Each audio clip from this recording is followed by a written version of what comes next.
তো আজি আমি পৰমাণু গঠন শিকিম 9 মাৰ্কছ মান আহিব আৰু ক্লাছ 11ৰ দৰে এইটো টপিক আৰু ইলেক্ট্ৰনিক বিন্যাস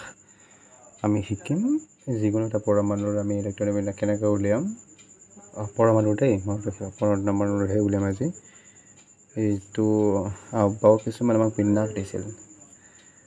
সেই বিন্যাসটো শক্তিৰ ঊৰ্ধ্বক্ৰমত আমি মনত ৰাখিব লাগিব মনত ৰখাৰ এটা ট্ৰিক্স আছে সেইটো বাৰু মই তোমালোকক কৈ দিছোঁ তেনেকুৱা এটা আছে school public school daily public school তাৰপিছত ফেকাল্টি ডেইলি পাব্লিক স্কুল এনেকুৱা ধৰণৰ এটা বিন্যাস আমি পাব পাৰোঁ এনেকৈ ধৰণে আমি ঊৰ্ধ্বক্ৰমত এনেকৈ সজাব পাৰোঁ মনত ৰাখিব পৰা এটা কৌশল আৰু এইটো একেৰে ষ্টাৰ্ট হ'ব এছত আমি একেৰে ষ্টাৰ্ট কৰিম এইটো তেনেহ'লে 2 হ'ব এইটো এছত 3 হ'ব 4 হ'ব 5 হ'ব 6 হ'ব 7 হ'ব 8 হ'ব তেনে আমি পিটটো 2ৰে ষ্টাৰ্ট কৰিম 2 3 4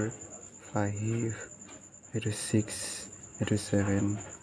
তাৰপিছত আমাৰ D2 3ৰে ষ্টাৰ্ট হ'ব 3 4 5 6 F2 5ৰে ষ্টাৰ্ট হ'ব 5 6 এনেধৰণে ষ্টাৰ্ট হ'ব যদি আমাৰ প্ৰশ্ন আহে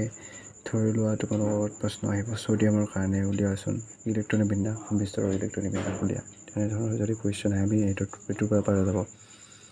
তো ছ'ডিয়ামৰ জানাই তোমালোকৰ পৰমাণু সংখ্যা 11 মানে ইলেক্ট্ৰনৰ সংখ্যাও 11 তো কি হ'ব ইয়াতে আমি প্ৰথমতে আমি লিখি ল'ম স্কুল বুলি এনেকৈ লিখি ল'ম স্কুল পাব্লিক স্কুল এনেকৈ লিখি ল'ম এইটো 1S 2S 3S এইটো 2P ইয়াৰ পৰা লিখি ল'ম আৰু তাৰপিছত যেতিয়া 11টা ইলেক্ট্ৰন মই এইটো পৰিপূৰ্ণ কৰিব লাগে তোমালোকে জানাই যে এছত সৰ্বোচ্চ ইলেক্ট্ৰন দুটাই ধৰে তো দুটা দি দিলোঁ ইয়াতে তো এছত 2টা ধৰিব তাৰপিছত পিত 6টা ধৰিব কেইটা হ'ল ইয়াতে 10টা হ'ল হয়নে 10টা হয় আমি 11টা পৰিপূৰ্ণ কৰিব লাগে ইয়াতে 11টা হ'ল যদি মই ছ'ডিয়াম প্লাছ দিওঁ তেনেহ'লে কি হ'ব ইয়াৰ পৰা এটা ইলেক্ট্ৰন